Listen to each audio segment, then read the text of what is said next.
Hello. Great to see you. Good to be out here. And let me show you the day. And in case you're wondering why I'm talking about, well, what the words talk about, but I'm not talking about that yet, it's because I'm on Facebook Live, and then I put this on YouTube later. And I need to wait for this live to show up on the feed so that my husband can share it to the groups so that people have time to come on before I start talking about what I'm talking about. So while we're waiting, I'm going to show you the garden. And it's a beautiful sort of late summer, early autumn day, so let me get on with it. I mean, you know, it's just an ordinary suburban neighbourhood. But there are some lovely things here. You can see that I need to deadhead these dahlias, but look at this. This is a fresh one. It's just so bright, perfect. Look at the shape, look at the swirls, the fractal pattern in the centre of the flower. Just take a moment to appreciate that. Hi Marilyn, lovely to see you. And what else have I not shown you for a while? See, we have, what is this? Tagetes, calendula. God, I'm having a moment of not remembering it. It's been too long. But isn't it fabulous? It is a kind of marigold. Yeah, calendula. I'm just having a moment. But look at the little dots of the yellow, the stamens that are popped out of the centre. Oh, look, we've got a little bee coming by. I don't know if you could see it, but you certainly would have heard it if you were listening. Well, hopefully the microphone's picked it up. And I just love these flowers. Oh, and look, some more late summer things. This lobelia, it's almost finished now, but it's still got these dark electric blue flowers on it. And then right next to it are the little violas. Again, everything's sort of finishing, but aren't they cute? Just stop and really look at the detail. There's so much beauty in the detail. And I like to do that. I like to stop and look. And this, I love these. This is just common as muck. It's a sedum. But look at the fractal shapes. Look at that repeating pattern, that resonance that repeats everywhere. It's just beautiful. And I've planted it here. There's actually a little bit of a slope underneath this, but you don't know because I've planted it with this stuff.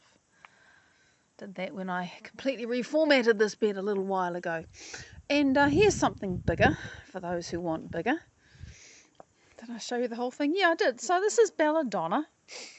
And yeah, we'll ignore the fact that what it's in needs weeding. And it has been a little bit damaged. We had some heavy rain, but you have to imagine the scent. And there's waving in the sun and brilliant and white. And again, these beautiful repeating patterns that we see in nature everywhere. Look at this one. It's just so beautiful. And if we go in here, we have the odd summer magnolia flower. Yeah, it's a bit beat up, but there it is. It's a beautiful sort of plummy coloured thing. And the leaves are so rich, better to see in the shade. Aren't they fabulous? I mean, they're glossy and I just love this. And then we have some dangling fuchsia flowers. Hi Mike, good to see you, sweetie. Let me get closer to these so you can actually enjoy them. You can see the rain has touched them, but all the same, they're just bright and gorgeous and beautiful. And we've got the odd commelina flower down here, which is actually, what is it called? The spider plant. Spider monkey plant? I can't remember. Haven't looked it up for too long, but it just comes up every year and makes these blue flowers, which are really cute. And look, I haven't shown you this for a while. Look at this massive hen and chicken fern. You can see the little chickens on it. See these little things? They fall off when the fronds drop. See, they get bigger down the bottom. And when the fronds drop, they just fall on the ground and get bigger still, and they make new. So, hang on, I can't see who all you are. The connection isn't so good even over there, but hopefully I can show you more of this stuff. Yeah, it's interesting. The connection keeps saying it's slow, so I know it's not brilliant. But anyway, here we are. And we have, I love this fuchsia. Look at that. I mean, there is just nothing missing. And can you hear the cicadas in the background? They're not right on top of us, but they're certainly there. And we've got little roses. And you can hear the birds. So it's a really lovely autumn day. And look at these massive, massive things that this rose has sent up. That's the top. That's the bottom. I did stake them. We've had some wind. I did not want to have it break. That would have been really making. Just show you a couple more things because I enjoy them so much. Just love these fuchsias. Look at the orange bit that's in the middle. Yeah, the connection is a bit spotty. You're right, Mike. But it's doing the job just, so that's okay. And look at the leaves. The flowers are fabulous, but the foliage is always there. Okay, so you can hear the birds, but not the cicadas. Right, yeah, the cicadas are a bit far away, I think. Trust me, they're there. And we'll just have a look at some quick, just the white iceberg. And you may be able to see there are little bits of pink on the outsides of its petals. Hello, Myra. It's great to have you join us. We're just finishing the garden appreciation moment. Yeah, there's lots of stuff happening here. But I'm going to turn the camera around now. It is a lovely yard. I can't show you the backyard anymore because the Wi-Fi just isn't good enough. And I'm not sorry about that, by the way, because the Wi-Fi being weaker is the reason why I can now tolerate it. So I really appreciate the fact that the Wi-Fi is actually just enough. Hi, Alicia! And no more, because it's better for me, because my brain has in the past had actually quite severe challenges with electromagnetic frequencies, and so it's nice that I can now tolerate it. Probably because I'm more coherent as well. Right, so let me put this down and make sure the camera's level, because I have this liking for things to be level. And we'll get into it. I've got my little notepad with the things I want to talk about, and here we go. So this week I was sitting at my computer, you know, writing away, and I thought, oh my God, I'm finally here. And by here I mean I've actually got to the point where I'm starting to explain emotional addiction proper. So let me tell you how I got there. So you know, if you've been following these posts, and if you haven't, they're all on YouTube. Easier to find on YouTube. Go find me there. Just look for Oneness Evolving, and you will find them. And I've been working through this whole thing of how is it that it's so damn hard to change how we feel. Because, you know, you hear all these people saying, oh, elevate your state. You got to get happy, because you really do.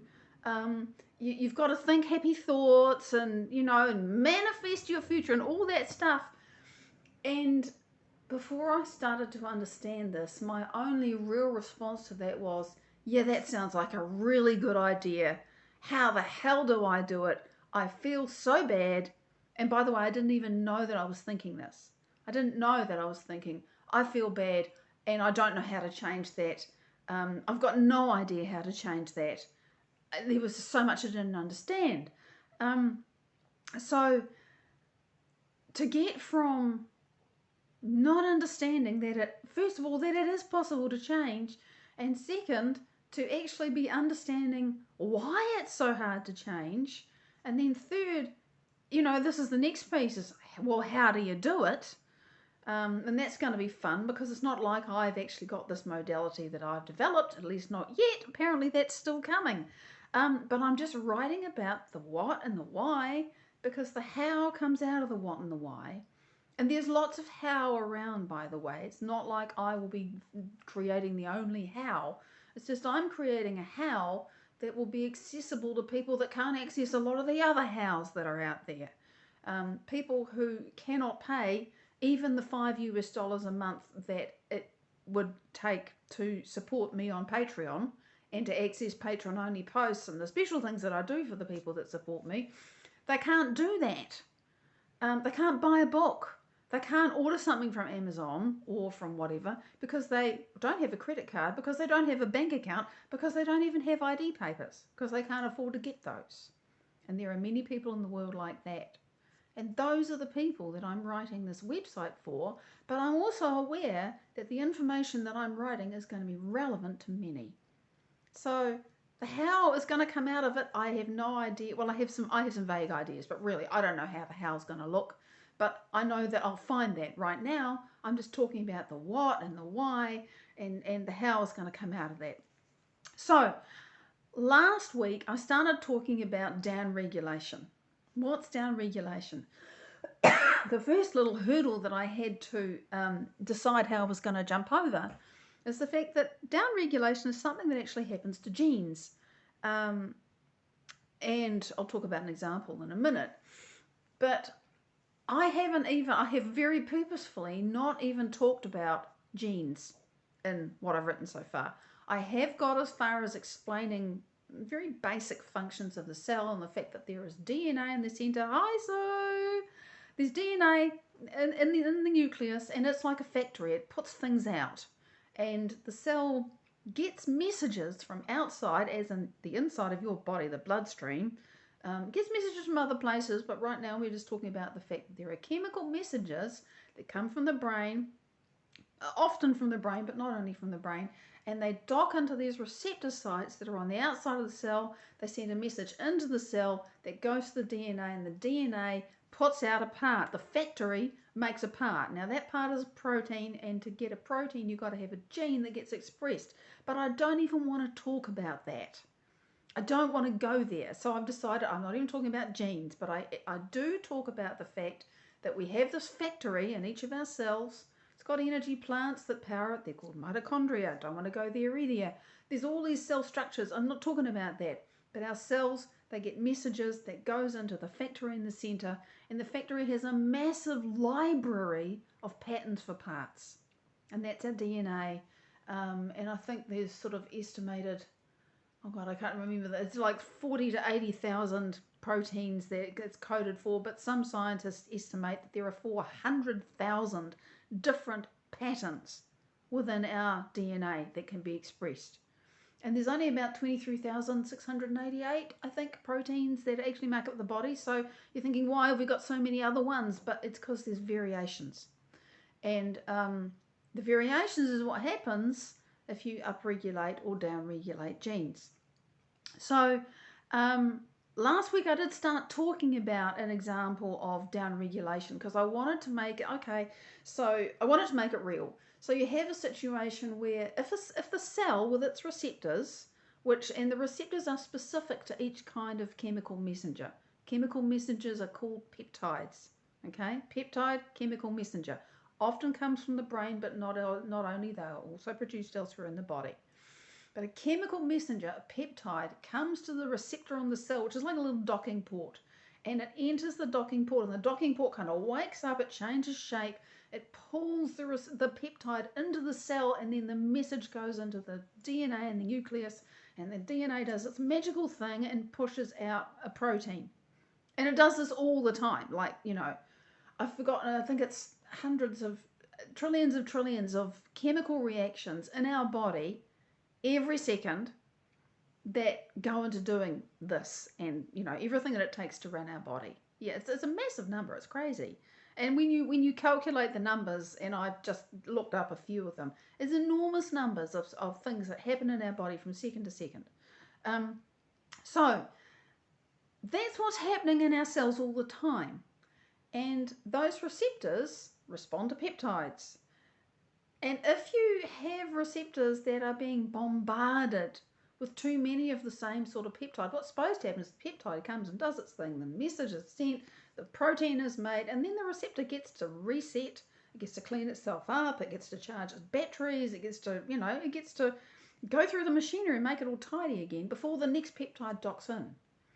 But if there's too many of a certain peptide, the receptor doesn't get to do that. It's just bang, bang, bang, bang, bang, bang, bang, and it gets tired. It just gets tired. Keeping it really simple. And what happens then is that the cell gets a memory, it makes a memory that there are too many of those kinds of peptides floating around, and eventually the cell is going to divide because we're replacing, oh God, I can't remember. We're replacing millions of cells in our body every second. All the time, cells are dying and being replaced. And they're replaced by other cells that are healthy still, dividing. It's called mitosis. And what the cells can do is when they split, when they divide, they can change how the daughter cells that they're going to divide into are going to be. So the example that I decided to use was of type 2 diabetes. Because let's say that for whatever reason, somebody whose insulin and everything is normal just decides to go crap, they get addicted to sugar. Okay, this happens. The person gets addicted to sugar because, of course, sugar, gives you pleasure, it gives you a good feeling. And if they don't realize that, or if they do and they just can't stop it because it's an addiction, then they keep bombarding their cells with lots and lots and lots of glucose that's floating around in their bloodstream. And the cells, after a while, my glucose receptors, which are insulin receptors, because it's insulin that grabs a molecule of glucose and pushes it into the cell so it can be used. Those insulin receptors get tired. And so when the cell divides, it says, there's too many insulin receptors. There's too much peptides around here. There's too much glucose, I beg your pardon. The insulin receptor is tired. You see, it can't even think. And it says, there is just too much glucose going on here. I'm going to make some daughter cells, and I don't want them to get as tired as I have. Tell you what, I'm going to give them fewer receptors for insulin. So the daughter cells come out and they have fewer receptors for insulin. And that's great because the cells don't get so tired and there's still all this glucose floating around the bloodstream, but it doesn't cause the same level of distress to the individual cell. But then what happens? Let's say that keeps going, the person keeps eating more sugar and the cells keep down-regulating insulin receptors, so there are fewer of them. And in fact, it's not just how many. The receptors can stop actually noticing that there's glucose or that there's insulin. It's like, insulin? What insulin? And there's all this insulin crowding around the cell trying to get in with glucose. It just stops noticing them. Or the machinery of the receptor can get jammed, so it can't open. It just can't open up to receive the insulin molecule. So now it doesn't matter. It is not getting in. Or something else that can happen is that the receptor works and the insulin gets in and there's the glucose, but it just doesn't get processed correctly in the cell. So there's all kinds of ways that our cells can down-regulate their genetic expression to accommodate the fact that there's too much of something outside of them. They can also do that if there's not enough, right? And I'm keeping it really, really simple. So that's down-regulation. And if you think about what happens with diabetes, right? If for whatever reason that person is just eating too much sugar and eating too much sugar and eating too much sugar, eventually what will happen, and it's predictable, is that they will start to feel tired because their cells have down-regulated insulin receptors so much that now there's not enough insulin receptors to actually get glucose into the cell to make the cells work. So they feel tired and they feel hungry. But what's really happening is that their cells are saying, I'm hungry, give me glucose. And so because the cells are saying, I'm hungry, give me glucose, and they're addicted to sugar anyway, they eat more sugar. But now there's lots of sugar floating around in their bloodstream, but it still can't get into the cell. And so the receptors get more and more tired, and they down-regulate some more. And the cell is still craving glucose, but it can't get it. And so it sends a signal, give me glucose, give me sugar. The person eats sugar, it gets worse. I'm being very, very simple here, but I want you to see the vicious cycle. Because this is what happens, this is down-regulation. And so before this person got addicted to sugar, their receptors on their cells were sensitive to insulin, and just a little bit of sugar would be enough, and the insulin would grab the sugar and bring it into the cell, and everybody's happy. The cell's got energy to run, it's fine, they feel good. Now, after a year of binging on sugar and down-regulating all those receptors, they don't have the insulin. They have the insulin, but it's not getting in, and they're craving sugar, and so now their body, that sugar is still there, but it can't get into the cell and be burned, so they're tired and they're hungry, and the sugar gets sent off to the liver, and it gets turned into fat. So now they gain weight. And there's still too much sugar in their bloodstream, so their body starts to say, I'm thirsty, give me water, because it's got to get rid of the sugar. So give me water. Okay, now we can wash some of the sugar out with the water. That's why, the sugars go up in the urine for people with type 2 diabetes, probably type 1 as well. So the body compensates, but it's getting more and more and more out of balance, and the person is tired and hungry and they're thirsty, and they might get headaches or blurry vision, or their hands and feet might start tingling. I mean, it just goes on and on and on. But it's this vicious cycle where their cells are craving the thing they need and can't get, because the person, by their behavior, by their choices, by their continued actions, and with emotions, thinking and feeling, has altered the structure of the cell so that it can't get in. So now we're getting to the piece that I'm still writing, because I got the bits, but it's not telling a clear story. So if I start to jumble, that's because I'm not there yet. What happens is that let's say you be angry for a year, the same thing is going to happen. The receptors on your cells for anger chemicals are going to get down-regulated because they're getting pummeled with anger chemicals all the time. It's like, I'm getting tired of producing all the stuff that I have to keep you angry. And so that's cool. But now you still need some of those stress hormones. That's what they are, stress hormones, anger chemicals, survival chemicals. You still need them. Except that instead of just having a little bit, having the normal signaling going on in your body that says, okay, we need some stress hormones for healthy functioning of this body, which we do. If you take away all the stress hormones, you will die. You need them.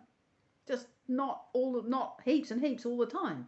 But if you keep bombarding your cells, or if I keep bombarding my cells with stress hormones, and it could be being sad all the time, or it could be being afraid all the time, or it could be feeling betrayed all the time, or it could be, substitute your favorite negative emotion, or your most common negative emotion. I'm sure you don't like it. Our cells say, oh, I'm getting tired of processing all these chemical messengers of that negative emotion, and I got to pour out all the chemistry that makes that work. I'm going to down-regulate those receptors. So what happens? We've all known somebody who had something really bad happen to them, and I'm not for a moment denying that it was really bad.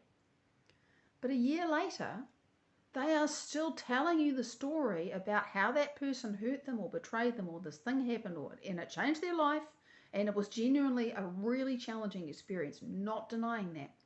But they're still telling the story, and it's like it's become their identity. And the reason why they keep telling that story, and they keep going on about it, and they keep somehow finding more situations to feel the same way, is because their cells are now so resistant to the chemistry of anger or fear or sorrow or whatever it is, that they need a bigger hit to keep their cells running, so that they actually know they even can have a feeling. Otherwise, their cells just don't put out anything, because everything's shut down. It's like, what anger chemicals? You want me to feel angry? I'm tired. I'm down-regulated. So we have to hit it harder. So at a very cellular level, we just keep going back to the same thing. And by the way, it's the same actually even with pain. Our body gets accustomed to a certain level of pain or sickness or discomfort or whatever it is. And I've experienced this very recently. I'm thinking, I do not want to feel this way anymore. And I can't even remember what it was, because, this is just a lot. In fact, it was yesterday. It was clattery, horrible inside my head. It was just ghastly. And I thought, this is not me. I just have to keep saying no to this. But my body wanted to scream. It wanted to cry. It wanted to be upset. It just wanted to do a whole lot of stuff. And I thought, this is because I'm just not being this person so much anymore. And it's addicted to, it wants what it knows. Its receptors are used to so much sadness and used to so much fear. Those have kind of been my go-to emotions, and I realized a few months ago they actually felt good. I don't want to feel them, but they felt good. They felt reassuring. They felt like home, to leave that place that my body has been so accustomed to. I am breaking a chemical addiction. I have to retrain my cells. They now, instead of down regulating the receptors for those things, they have to up-regulate them to make them more sensitive so that there's going to be less required for my body to run. And yeah, that's challenging, I tell you, because my body just wants to do what it knows. This is why you see people, us, you, me, everybody. This isn't about judging, by the way, because it's very easy to go, oh, that person, there's such a misery guts. But we all do this. We all go back to what is familiar. And the person that keeps on having accidents and hurting themselves or breaking bones or whatever, the recurring patterns, I don't know that our chemical addiction at a cellular level is the only reason why we do this. I'm sure it can't be the only reason. But it is one reason why we do this. Because at this really unconscious level, we crave what we know. Oh, what do you mean? You want me to be happy? I've been happy for 3 days, but I've been unhappy for 10 years. I need to go back to being unhappy. That's literally what our cells are saying. And they are not our enemy. We just trained them that way. We just taught them to be like that because we didn't know any better. And so this is why it's so hard to change. Now, I'm not saying it's impossible. I'm just saying that it helps to understand and to find tools that work for you. And I have found tools that work for me, and I'm still finding tools that work for me. And I'm developing, I'm constantly evolving inside myself. And my meditations with Dr. Joe Dispenza, wow, I mean, I would be lost without that practice. Totally, completely lost. That for me has been the way to change myself. Nothing else made sense or worked before or since. But there are wonderful things that are adding to that, sitting on top of, around and underneath that are just making it better because I'm now coherent enough to use them. Each of us has to find our own path. But the science does actually show the way, and it's being discovered now.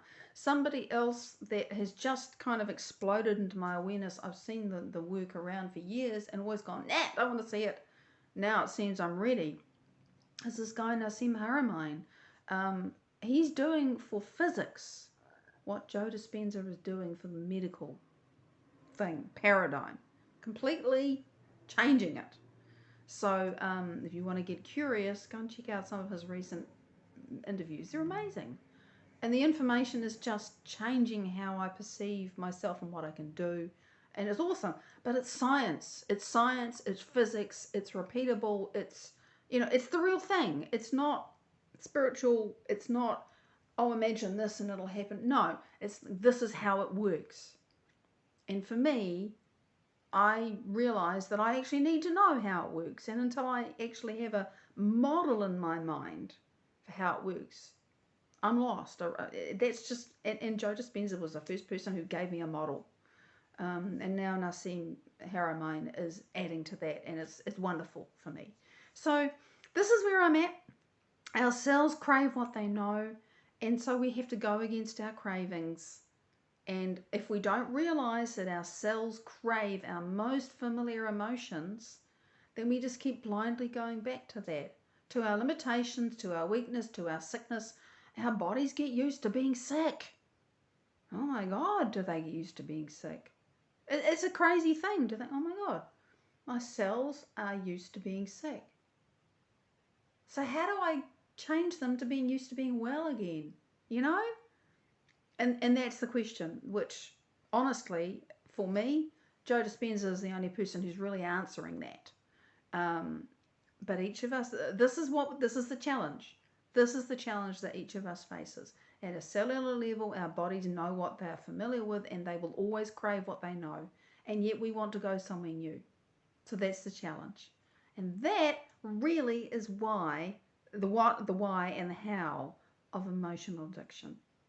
Changing it, that's the adventure. So thank you for staying with me. I have loved showing up with you today. I always appreciate you being present with me, paying attention, and if you feel like you wish to share this video, I appreciate that very much. Subscribe on YouTube if it suits you. Check me out on Patreon. There's more good stuff there. Until next week, very much love. Bye for now.